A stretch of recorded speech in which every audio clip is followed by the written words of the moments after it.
सुप्रभात। कक्षा दूसरी, विषय हिंदी, उपविषय पाठ 6, शब्द। पुस्तक का नाम नई गुलमोहर, हिंदी व्याकरण। व्याख्यान 1।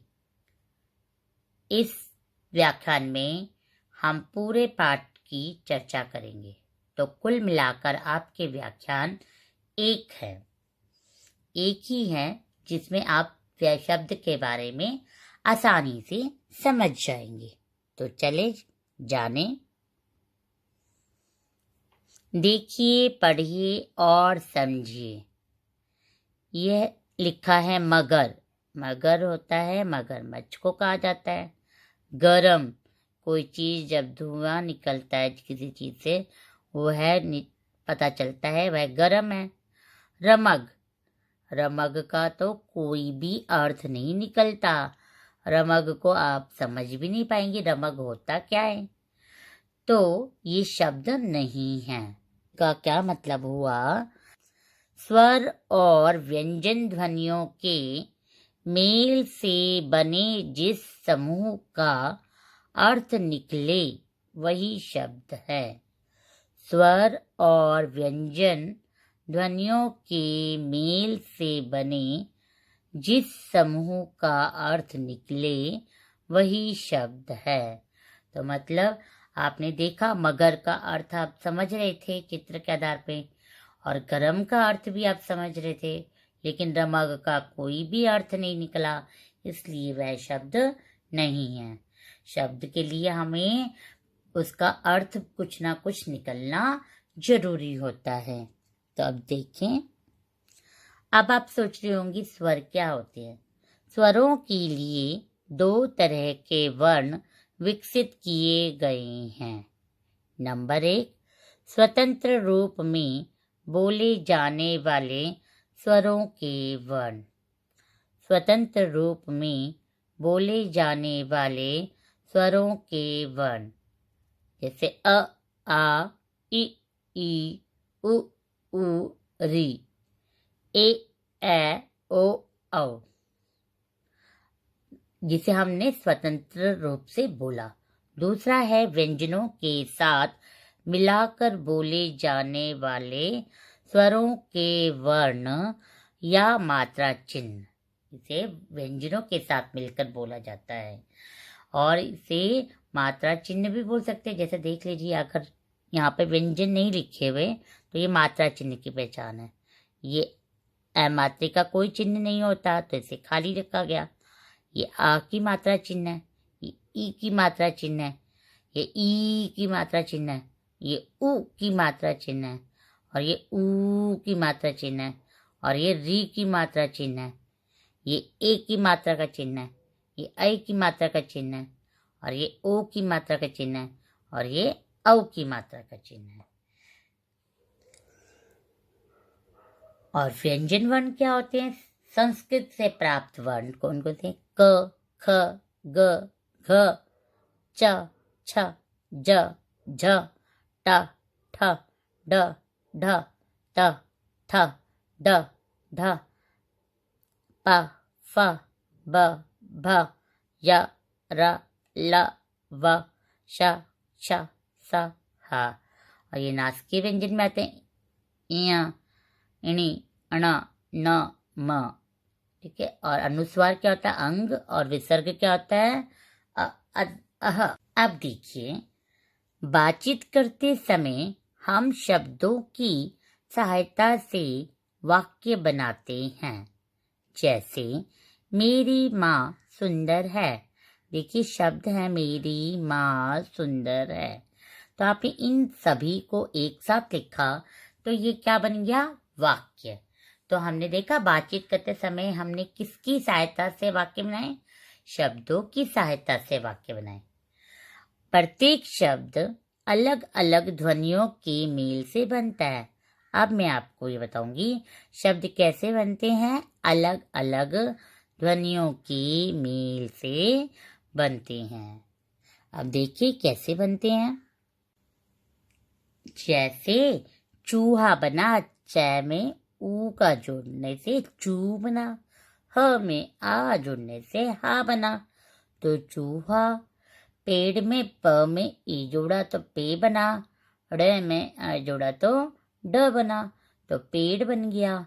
इसी प्रकार और देख लेते हैं हम। फूल बना, फ में ऊ जोड़ने से फू बना। ल में ए जोड़ने से ल बना। इसी प्रकार गुड़िया किसे बना देखेंगे। ग में ऊ जोड़ने से गु बना।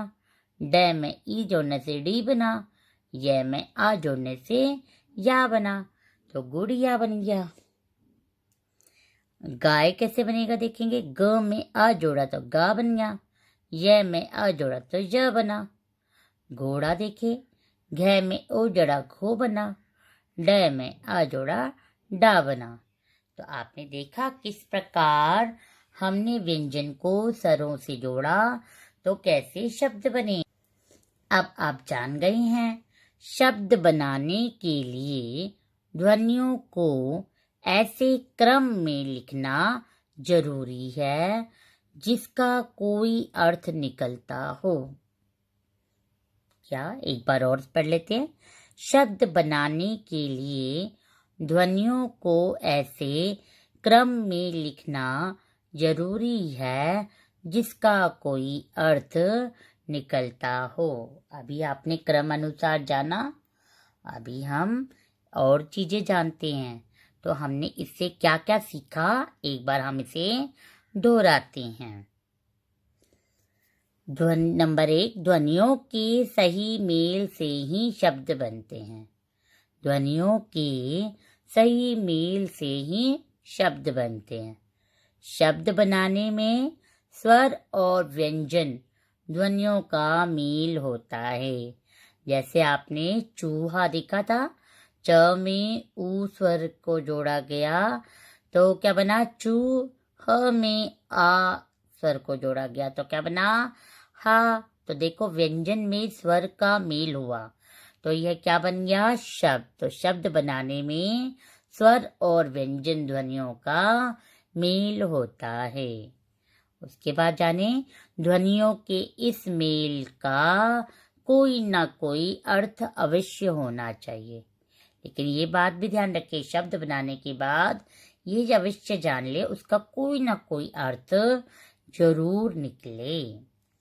अगला है वाक्यों में हम किसका प्रयोग करते हैं, शब्दों का प्रयोग करते हैं।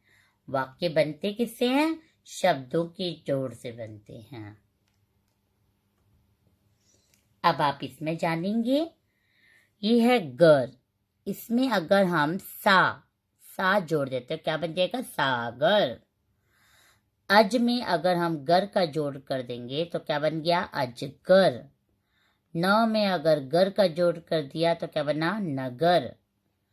माँ में गर का जोड़ किया तो क्या बन गया शब्द मगर। ड में गर का जोड़ कर दिया तो क्या बन गया डगर। एक बार पुनः देखें, सा को जब हम गर से जोड़ेंगे तो क्या बन गया सागर। अज को गर से जोड़ा तो क्या बन गया अजगर। ना को गर से जोड़ा तो क्या बन गया नगर। माँ को गर से जोड़ा तो क्या बन गया मगर। ड को गर से जोड़ा तो क्या बन गया डगर। तो बच्चों ध्वनियों को सही क्रम में लिखकर शब्द बनाएं। अब देखिए आप सोच रहे होंगे ना कि ध्वनियों को सही क्रम में कैसे लिखते हैं। जैसे आप देखो रपे लिखा है, रपे का कोई अर्थ है नहीं। अगर हम पैर बोलेंगे, इसको हमने रपे को बदल के लिखा पैर, तो पैर से आप समझ गए कि पैर किसके लिखा गया, एक शरीर का अंग है। तो आपने इसको आसानी से समझ लिया, रपे कोई भी शब्द सही नहीं है क्योंकि इनकी ध्वनियां सही क्रम में नहीं लिखी गई। ऐसे ली तैती लिखा है तो इन ध्वनियों को सही क्रम में जब हम लिखेंगे तो क्या बनेगा ती तैली, तितली बना। इसी प्रकार जरसु, जरसु बना। इसको अगर हमने सही लिखा तो क्या बना सूरज, सूरज। तो देखा ध्वनियों को सही क्रम में किस प्रकार लिखा हमने। एक बार पुनः देखते हैं, र पैर लिखा है तो इसको हमने किया पैर, पैर। हमने सोचा कि इससे क्या बनेगा सही शब्द, तो ये बना पैर। ली तैती, तो इसका सही शब्द क्या बनेगा देखते हैं, ती तैली, तितली। जरसु, जरसु जरसु तो कुछ नहीं है, इसको कैसे ठीक करेंगे? हमने किया सूरज सूरज। तो इस प्रकार ध्वनियों के गलत क्रम को सही क्रम करके हमने शब्द बनाना सीख लिया।